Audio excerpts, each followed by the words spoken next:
beyond the hidden valley. Yearning for beyond, I knelt on the dew-damped grass as the first light of dawn painted the mountaintops golden. Around me, the QL people bowed their heads in serene silence, hands folded in morning prayer. Our valley of Nephilim was still and sacred at this hour. The only sounds are the gentle burble of the creek and the whisper of wind through ancient pines. I closed my eyes dutifully and murmured the familiar incantation of thanks to the dawn. Yet even as I whispered words of gratitude, my mind wandered beyond our hidden sanctuary. Beyond the ring of mist-wreathed peaks that encircled Nephilim, I imagined the vast realm of Luminae I had read about in forbidden books. In my mind's eye rose images of endless forests, of cities with spires piercing the clouds, of oceans stretching farther than vision. A quiver of longing fluttered in my chest. I yearned to see those wonders with my own eyes instead of only on the inked pages I'd secretly pored over late at night. It was a forbidden yearning. To crave the world outside our enchanted valley was to invite danger, or so I had been taught. A gentle nudge on my shoulder snapped me back to the present. I opened my eyes to find Sorsha peering at me, a knowing glint in her green gaze. My dear friend's fiery red hair was tucked modestly under her linen hood, but a few rebellious curls caught the sunlight like copper. She had noticed my lapse in focus during prayer. I flushed and hurriedly bowed my head lower, finishing the final lines of the dawn chant in earnest. Around us, the others were rising to their feet. Prayer time concluded. I rose as well, brushing grass from my plain woolen skirt. Our clothing was humble by choice, undyed fabrics, simple embroidery of leaves along my sleeves, a reflection of our bond with nature rather than any need for finery. Dreaming of faraway lands again, really? Sorsha whispered with a half-smile as we walked back toward the village clearing. I hesitated, then gave a small nod. I cannot help it, I murmured, making sure to keep my voice low. Others were still within earshot, and I, as Princess of the QL, was expected to set an example of devotion and contentment. Discontent with our sheltered life was not something I was supposed to show. But Sorsha knew me too well to be fooled. She squeezed my hand reassuringly. One day, perhaps, she said softly, the spirits will allow us a safe journey beyond. Her tone was kind, though I could hear the doubt. For all her adventurous spirit, Sorsha was less restless than I. She found much joy within Nephilim's borders, joy in tending the communal gardens, in song and story by the fireside. My friend was aware of my frustrations, but did not fully share them. We stepped onto the dirt path that wound through our village. Modest timber cottages with living roofs of grass and flowers dotted the landscape, blending harmoniously with the forest around us. A few early rising villagers were already about their chores. I waved to old Briannon, who was guiding a pair of gentle oxen, more like family pets than beasts of burden, to the fields. He bowed with a warm smile. We QL treated our animals with the same respect as people. Vegan by custom, we never slaughtered our beasts, instead nurturing them and the land with reverence. As Sorsha and I passed the open-air kitchen pavilion, mouth-watering scents of spiced porridge reached us. The community would soon break fast together. Normally, I loved this morning ritual. Sharing food crafted with love and cruelty-free ingredients, fruits and grains sweetened with wild honey. Today, however, my stomach fluttered with impatience. I wasn't hungry for fruit or bread. I hungered for knowledge, for freedom. We paused by the stone well in the center of the village, and I glanced up at the encircling mountains. The rising sun gilded the sheer cliffs that protected Nephilim like colossal guardians. Those peaks had been both our shield and our cage all my life. Out there beyond them, conflict and chaos were said to reign. In here, we lived in unbroken peace. Peace was a blessing. I knew this, yet I could not stop the question that rose unbidden in my heart each day. What lies beyond the next ridge? And why must I never see it? Sorsha followed my gaze to the peaks and bit her lip. Your father would have all our heads if he knew we even thought about going beyond Zephyr's boundary, she chided gently, reading my thoughts. I sighed. She was right. My father, King Angus, had made it quite clear that no one, especially his only daughter, was ever to venture beyond the valley's boundaries. As the princess of the QL, I was expected to someday lead our people in wisdom and safety here, continuing the tradition of isolation that had preserved us for centuries. Father's love was stern, born of fear. He feared what lay outside as fervently as I was curious about it. I know. It's just... I drew in a breath of crisp morning air laden with pine scent. Sometimes I feel like a bird in a beautiful cage, Sorsha. A cage lined with silk and filled with sweet fruits, but a cage nonetheless. Sorsha's eyes softened. I wish I had words to soothe that longing. Mo Kara, she said, using the old QL endearment for my friend. Maybe tonight you can lose yourself in one of your books, if only in imagination. She gave me a playful nudge. A small smile tugged at my lips. My beloved books. Histories, epics, and travelers' journals were my lifeline to the wider world. Most were ancient tomes passed down through generations, telling of eras long before our valley was sealed. I devoured tales of distant kingdoms under starlight when the rest of the household slept. Those brittle pages were the wings of my caged bird soul, letting it flutter a little beyond the bars. Yes, perhaps we can read together by moonlight. I agreed softly. The prospect lightened my mood for the moment. We began walking again to join the others, but I cast one last glance at the surrounding peaks and the azure sky above them. Somewhere out there were the answers to the ache in my heart. I was sure of it. One day, I vowed silently, I will see what lies beyond Nephilim. Little did I know fate would grant that wish sooner than any of us expected, in ways none of us could foresee. The Hidden Valley's legacy. For 300 years, the QL people of Nephilim lived in blissful seclusion. This was no accident of geography alone, but by the design of powerful enchantment. In ages past, when the realm of Luminae fell to strife and conquest, the QL retreated to this fertile valley veiled by cascading waterfalls and perpetual mist. Our lore speaks of Zephyr, a benevolent guardian spirit, or perhaps an ancient maid, who cast a mighty veil of protection around Nephilim. Under Zephyr's enchantments, no outsider could find our valley.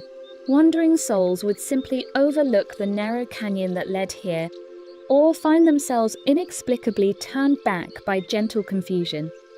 Generations of QL were born, lived and died under the safety of Zephyr's veil.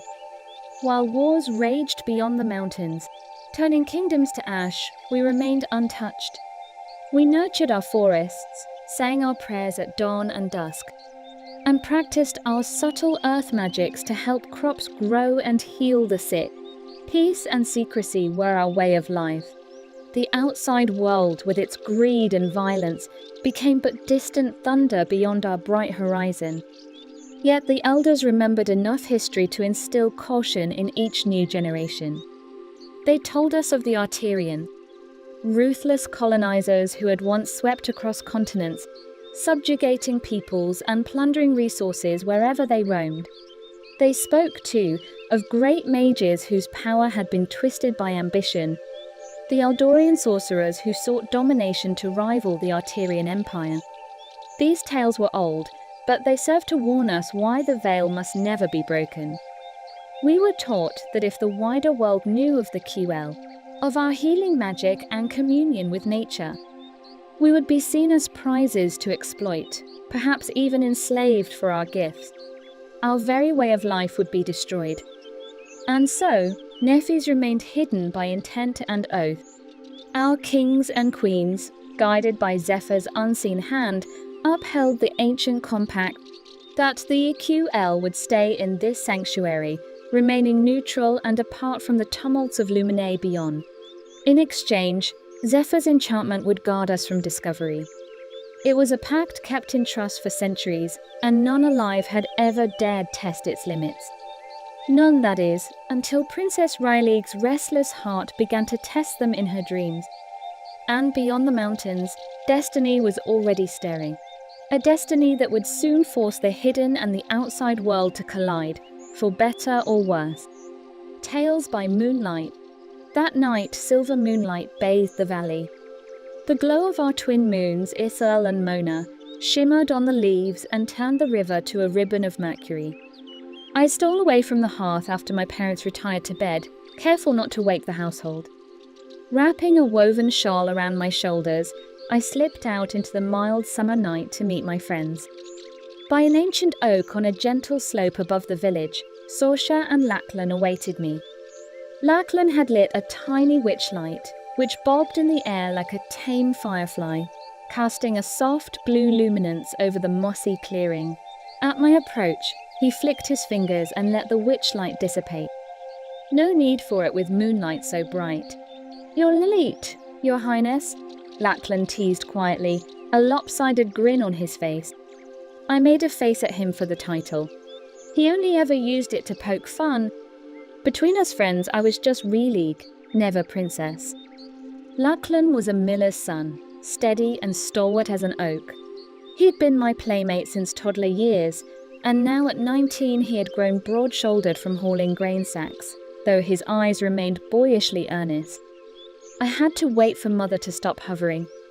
I whispered back, settling down on a fallen log beside Sorsha. She was unusually anxious tonight, kept reminding me to say extra prayers for guidance. I rolled my eyes a bit. Mother was often perceptive of my moods. Perhaps she sensed the stirrings of change in the air, even if she couldn't name them. Sorsha produced a bundle from her satchel, a leather-bound old book. "I brought one of the Chronicles of Luminae," she said, her voice hushed but excited. "Figured it might suit your mood, Ray." My heart leapt. The Chronicles were a series of historical accounts penned by our ancestors before the valley was sealed. They described realms and events of the outside world in great detail. I had read them all multiple times, but never tired of hearing the words aloud among friends, imagining ourselves out there. Lachlan, however, crossed his arms. "Is that wise?" he murmured. "If the elders caught us reading those, they keep such texts locked away for a reason. They don't want us dwelling on before." His tone carried the worry I expected. Lachlan was ever the cautious one. "No elders here but us and the trees," I replied, patting the log. "Come sit. We'll read just a little." I understood his concern, but the risk felt negligible hidden under the stars. And the thought of not reading on a night like this, when my spirit was clawing at its confines, was unbearable. After a brief hesitation, Lachlan sighed and sat on the grass at our feet. Sorsha opened the tome reverently. The moon's radiance was enough for our keen QL eyes to make out the flowing script on the aged parchment. She began to read in a soft, melodic voice. "In the 30th year of the Eldorian ascendancy, the armies of Arteria did push north into the highlands of Emrys.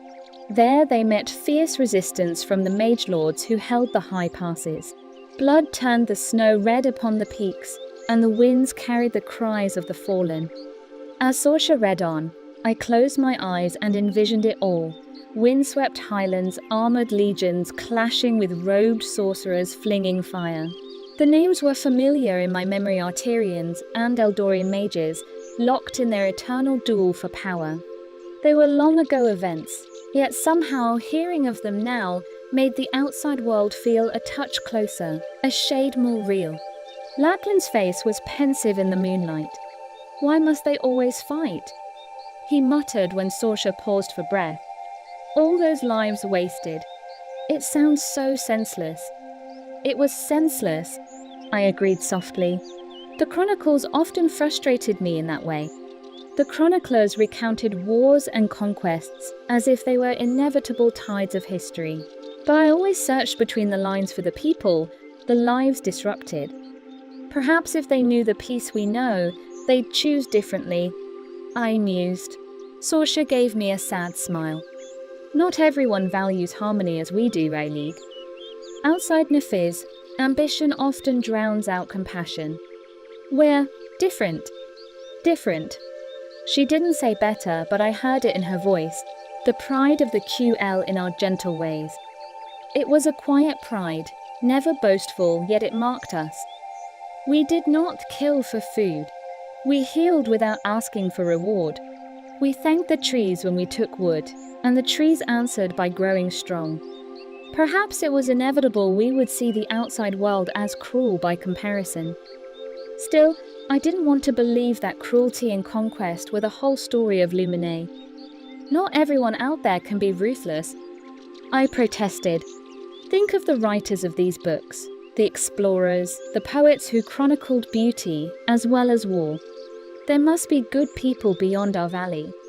Ordinary folk who suffer under the conflict and yearn for peace, just like us. Maybe so. Lachlan allowed, stretching his long legs. But they don't have Zephyr's protection as we do. Peace is not theirs to keep.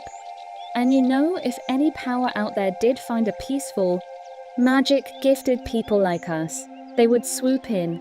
Arterians or Eldorians, either one would covet what we have.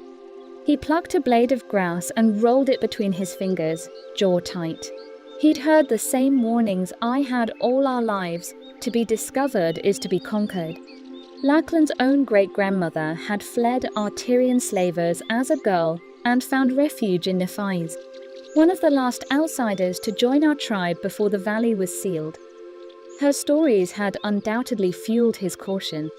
I fell silent, unable to refute it.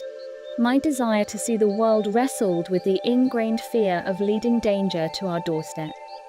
This internal battle had no easy resolution. Sorsha cleared her throat gently, breaking the heavy mood. Shall I read more? Perhaps a happier passage. Here, about the Festival of Lights in Lumine's capital. She flipped a few pages ahead, seeking lighter fare. But before she could continue, a sudden breeze stirred through the clearing, rustling the oak's leaves. I tilted my head. The wind carried a faint sound, like distant thunder, or... It faded quickly, and the night returned to stillness save for a cricket's chirp. Lachlan was already on his feet, alert. "Did you hear that?" he whispered. Sorsha closed the book, listening intently. We exchanged uneasy glances. Thunder was rare on a clear night like this, and that other undertone.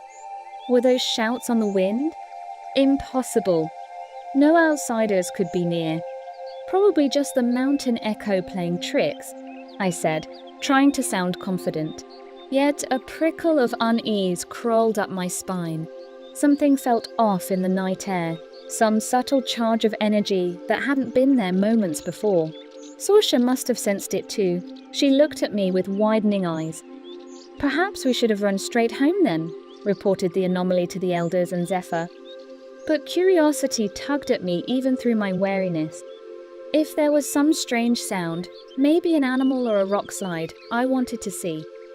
It could be nothing, or it could be something new. And new was irresistible. Let's just take a quick look from the ridge. I found myself suggesting, the one overlooking the canyon. If anything's amiss, we'll spot it from there. Ray, I don't know if... Lachlan began, but Sorsha was already tucking the chronicle away and rising. A quick look, Sorsha agreed. I feel something too. She glanced south, toward the far end of the valley, where a narrow canyon led out to the world. Our closed gate to Lumine. Lachlan groaned under his breath, half in exasperation, half in worry. But he followed as Sorsha and I set off, our footsteps light and quiet over the grass. We were QL, and moving invisibly through the forest was second nature.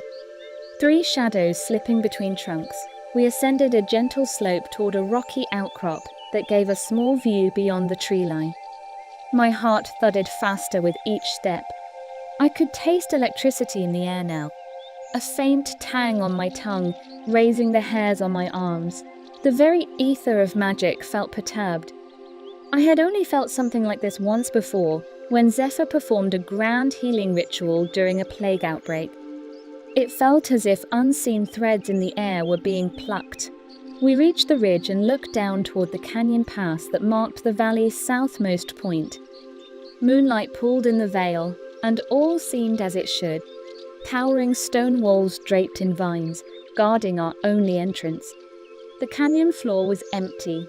No invaders, no creatures, no. A flash of light suddenly flared further beyond the canyon, just out of the valley. It was brief, like a distant lightning strike, yet there was no cloud in that direction. A heartbeat later, the ground under our feet trembled subtly, as if echoing a faraway impact. Sorsha inhaled sharply. "What in the spirit's name?" Lachlan grabbed my arm. "We should fetch Zephyr now," he urged in a tense whisper. This isn't normal. He was right. This was beyond us. But even as he said it, I saw something that made me gasp. At the far end of the canyon, the very air against the cliffside was rippling. A vertical sheen of shimmering light, almost imperceptible, had appeared near the canyon's sealed exit. It wavered like heat haze, about the height of two people, widening by the second. My breath caught. I knew at once what it must be, though I had never seen one. No Ki El had. It could only be one of the rumored rogue portals spoken of in terrified whispers by our scouts. Small tiers in reality, doorways that were not meant to open. And this one was opening right where our hidden path out of Nephi's lay.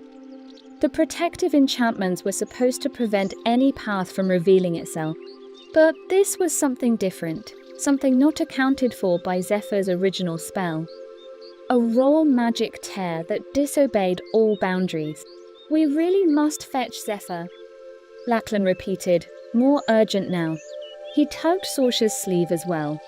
"Go, both of you. Wake the elders. I'll keep watch here." Sorsha looked torn, shifting on her feet. I, however, couldn't move. My eyes were locked on that burgeoning shimmer. Within it, shapes and colours started to form. It was as though a painting were being unveiled through the rippling veil, the outline of trees not of our valley, an alien dark sky beyond, flickers of movement. Another place was on the other side of that portal. A sound drifted through, faint but unmistakable, a cry of distress. It sounded like a child's wail, full of fear. My heart lurched. Without thinking, I took a step forward down the slope. "Rayleigh, wait," hissed Lachlan. He tried to grab my wrist, but I was already slipping from his grasp like a breath of wind. I had to get closer. I had to see. Sorsha whispered anxiously behind me. "Ray, don't.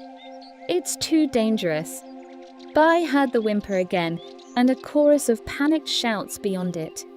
Chaos lay beyond that portal. Someone needed help. Every instinct in me, QL and royal and compassionate, ignited. I was trained since childhood in healing and protective magic. How could I stand by if an innocent was in danger just a few strides away, barrier or no? I picked up my pace, half running down the path toward the canyon mouth. The portal was fully formed now, a glowing oval of swirled light hovering a few inches above the ground, crackling at the edges. Up close, I could see through it as if through a window. On the other side was a forest at night, but not a tranquil one. Trees were ablaze with unnatural green fire, and the sky churned with smoke. Silhouettes of people were fleeing between charred trunks. I glimpsed a small figure, a girl, maybe 7 or 8 years old, stumbling and crying near the portal's far side as two looming shapes closed in on her. They looked like armored men, but their forms flickered oddly, as if distorted by the magic. Terror and resolve surged in me. There was no time to think of consequences. I raised my palm and felt ancient words of power leap from my tongue. "Asharoj!" A bolt of silvery light shot from my hand, straight through the portal and struck the ground between the girl and her pursuers.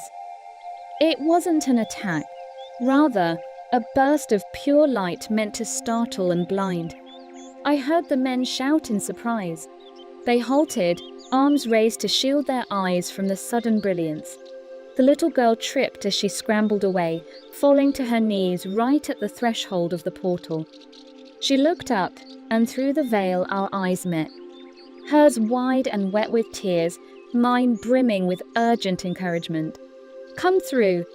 I beckoned in the common tongue, praying she could hear me. "It's okay."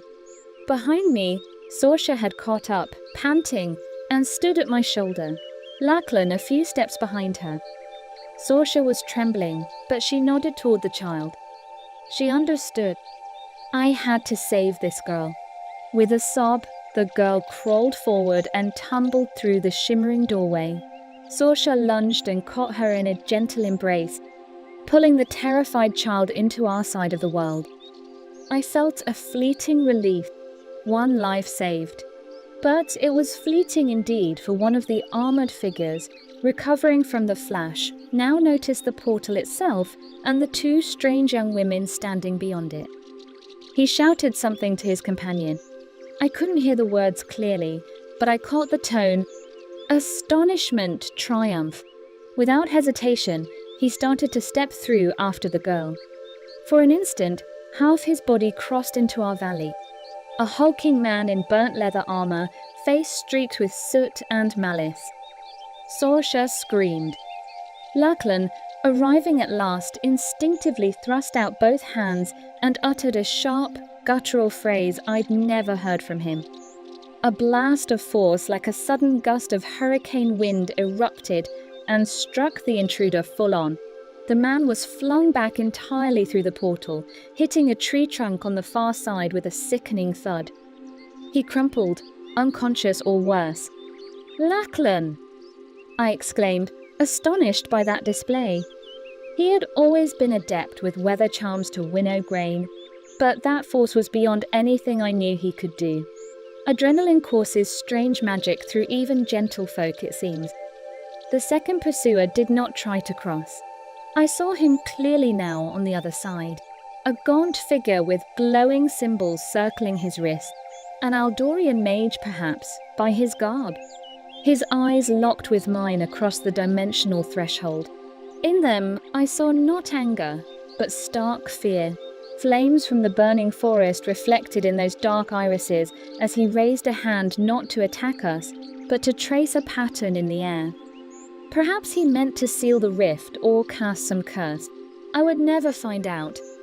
Behind him, a new glow burst forth, much larger and more terrible than the gentle portal. A column of white fire arced down from the sky, striking somewhere nearby with a thunderous roar. The ground quaked. The mage on the far side recoiled in horror, abandoning whatever spell he attempted. He fled from view, deeper into the smoky woods, his shouts lost to the din. I clutched Sorsha and the little girl, shielding them as best I could from the brilliant light and heat radiating through. Lachlan pressed close on the girl's other side, covering her with his cloak. Our ears rang with echoes of the explosion. Then, abruptly as it came, the white fire dissipated. The night beyond the portal fell eerily dark. Even the green flames had been snuffed out by that heavenly bombardment. Nothing moved in the blackened forest. I realized I was holding my breath. Carefully, I lifted my head and looked through the portal window. Where once trees had stood was now a smouldering crater and scattered ash. Whoever had unleashed that power, Arterians with some dreadful new weapon, or Eldorian sorcery gone awry, had left nothing but ruin. A chill of fear and sorrow flowed through me. This was the reality of the outside world, the war and devastation we had been spared. And now a piece of it had burst into our safe haven, changing our lives forever. Sorsha's hand found mine, trembling. "Zephyr, we must pray. Pray to fetch Zephyr," she whispered, voice shaky. "He can close this thing." Yes, the portal still shimmered, though unstable. The edges flickered more erratically now, perhaps damaged by the magical turmoil. We had to close it before anything else came through. Or worse, before it collapsed with someone on the wrong side. I gently pulled the little girl away to look at her. She was QL-like in size, but clearly human mortal, her dark hair singed at the ends, face smudged with soot. She stared up at me, round-eyed and uncomprehending of our language. Tears had left clean tracks down her cheeks. "It's okay now, love," I cooed softly, offering what comfort I could. "You're safe with us." She didn't understand the words, but perhaps my tone soothed her a little. She clung to Sorsha's waist, sobbing quietly with exhaustion and shock. Lachlan stood, jaw clenched. "I'll run for Zephyr and the elders," he said, taking charge. "Riley, Sorsha, do not go through that portal. Promise me." He looked directly at me as he said it, knowing too well the wild idea that might be forming in my head. I opened my mouth, and for a moment, I nearly promised. The rational part of me knew my first duty now was to protect our people, to get the girl to safety and let wiser heads handle this tear in reality. Already, villagers would have felt the tremor and seen lights. They'd be rousing. My father would be awake, alarmed for me. The right thing to do was retreat with Sorsha and the child, wait for Zephyr's guidance. And yet, beyond the portal, beyond the smoking devastation, dawn was breaking. I realized with a start that through the dissipating smoke, I could see a sliver of pinkish horizon on the far side. Dawn in the outside world. Something about that simple sight.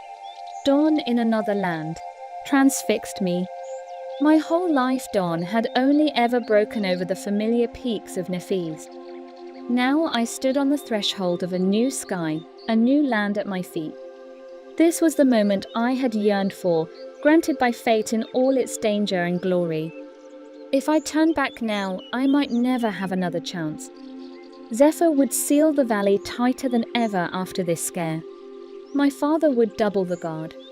The thought of returning to life as it was, pretending I hadn't glimpsed what lay beyond it, was unbearable. I looked to Sorsha. She still held the girl, murmuring a lullaby under her breath. Feeling my eyes on her, she met my gaze. In her face I saw the same conflict. Fear, responsibility, but also a spark of wonder. She knew what this meant to me. Lachlan noticed my hesitation and stepped forward. "Ree, no," he pleaded, voice low and urgent. "Don't even think it. Your father, our people, if you go out there. I'll come back," I found myself saying, my voice strangely calm. "I promise, Lachlan. But I have to see. I have to help.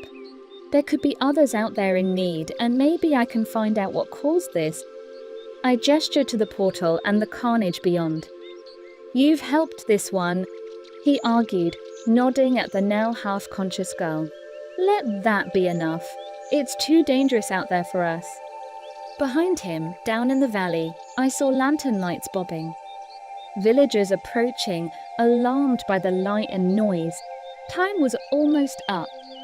Sorsha surprised us both by speaking up, her voice wavering but resolute. If you go, Riley, you won't go alone." She gently transferred the child into Lachlan's arms. "Take her back to the village," she instructed him. Then she stepped beside me and slipped her hand into mine. Her fingers were cold but steady. I stared at Sorsha. "You don't have to." "I do," she insisted, summoning a brave smile though tears shone in her eyes. "You are my princess and my dear friend. I won't let you run off into that unknown alone. Besides," she attempted a light laugh, "someone has to keep you out of too much trouble." Lachlan looked between us in dismay. The little girl in his arms whimpered, and he instinctively bounced her to soothe her, which also kept him from physically restraining us. "Sorsha, please," he begged. "Both of you, think about this. If the Arterians or anyone catch you..." I leaned forward and kissed Lachlan's cheek swiftly. "Tell father I'm sorry," I said softly. "Tell him I'll make it right. And take care of the child. She's scared and alone." He shook his head, tears now streaking his cheeks as the gravity hit him. "Riley, don't do this." It was half sob, half whisper, but I had made my choice. The pull of destiny was stronger than my fear. Perhaps Zephyr himself was guiding my heart now. I squeezed Sorsha's hand, and together we turned to face the portal. Its energy swirled, waning slightly but still open. A doorway to everything I had ever dreamed of, and everything I had feared. With a final deep breath, I stepped forward through the veil. There was a sensation like passing through cool mist. My skin tingled. For an instant, I was nowhere. Between worlds, a foot in each realm. Then one more step, and the mist cleared. I stood on solid ground, Sorsha right behind me, our hands clasped tightly.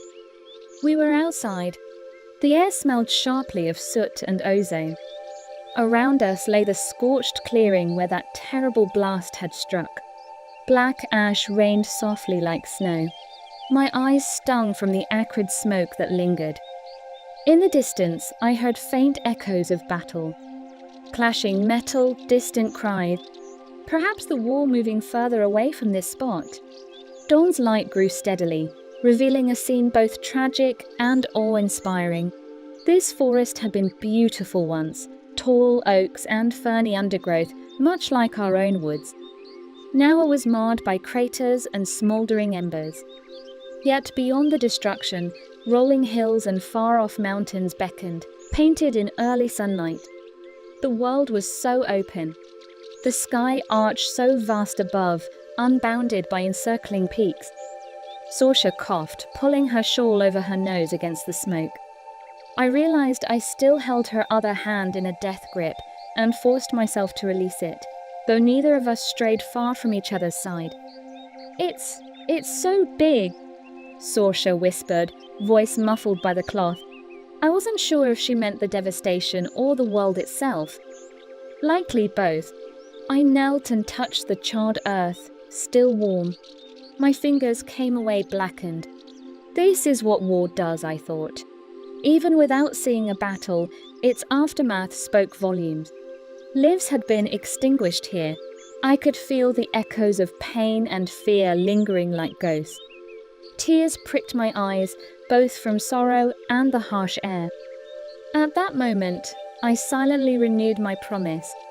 I would return to Nephi's, but not until I'd learned why this war burned so hot, and if there was some way, any way, I could help douse the flames before they consumed all of Lumini, including my hidden people. Behind us, the portal flickered.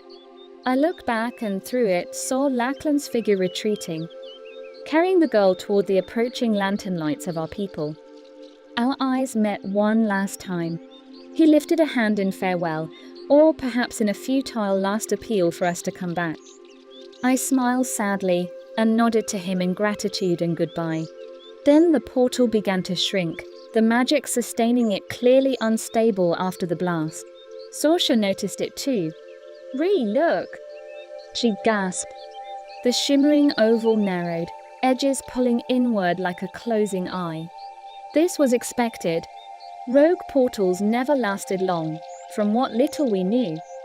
We both stumbled back a step, as the gap dwindled to the size of a door, then a window.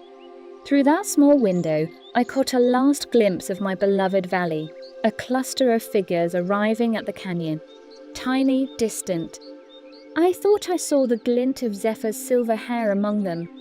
"I'm sorry," I thought toward him, toward my father and mother who must be there now. "I'll be back. I'll keep us safe." In a soft whoosh, the portal closed completely. A final ripple in the air, and it was gone. The canyon wall now stood solid and unmarred as before, as if no breach had ever been. We were sealed out. A wave of emotion threatened to overwhelm me. Regret, relief, fear, excitement all at once. I took a shaky breath and felt Sorsha's arms slip around my shoulders. I leaned into her, We were all we had now, 2QL far from home in a world that had forgotten our kind existed. We'll find a way back, Sorsha said firmly, perhaps to comfort us both. Zephyr will surely open a path when it's safe. Yes, I agreed, finding strength in her resolve. I squared my shoulders and wiped my tears, leaving a streak of soot on my face. But first we find out what we can. About the wall, about these portals. I thought of the child we saved. How many more innocents like her were in harm's way? How long before another portal opened? And would it be in our valley or somewhere even less fortunate? Sorsha managed a small, brave grin. Lead on, princess. This is your grand adventure, is it not? I looked at my dear friend, her face smudged, her eyes bright despite the fear. And I laughed softly. Our grand adventure, I corrected, giving her hand a grateful squeeze. Together, we stepped forward out of the blasted glade and onto a dirt path that led into the surviving woods. Every step took us farther from the life we knew and deeper into the unknown. The rising sun at our backs cast long shadows before us, as if the spirits of the valley walked with us into this new day. Epilogue, dawn of a new journey. From a high ledge on the cliffs of Nephilim, a solitary figure watched the sun crest the horizon.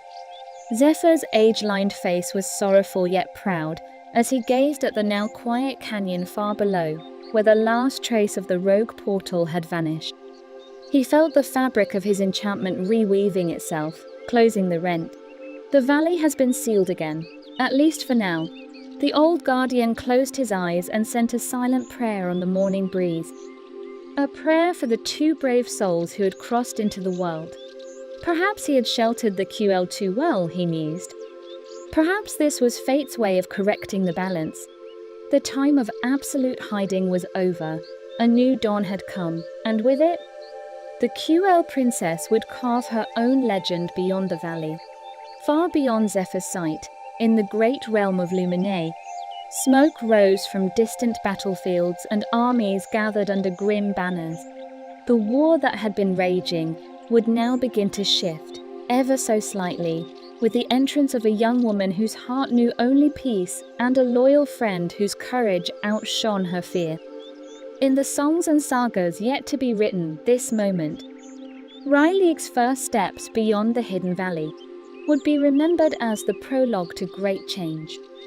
And as Ryleig and Sorsha ventured forth under the wide open sky, one chapter of their lives had closed, but another had just begun. The unknown road lay ahead, fraught with peril and promise. Whatever awaited, be it the clash of Arterian steel, or the perilous spells of Aldorian mages, or allies in unexpected places, Ryleig felt ready to face it. Her spirit, once confined to a secret veil, was now as boundless as the dawn. With hope and courage, she whispered into the morning air, finishing the prayer that all QL spoke after sunrise. We greet the day. Thus did the young princess of the QL embrace her destiny beyond the hidden valley of Nephilim, beneath a new and endless sky. The epic of her journey had only just begun.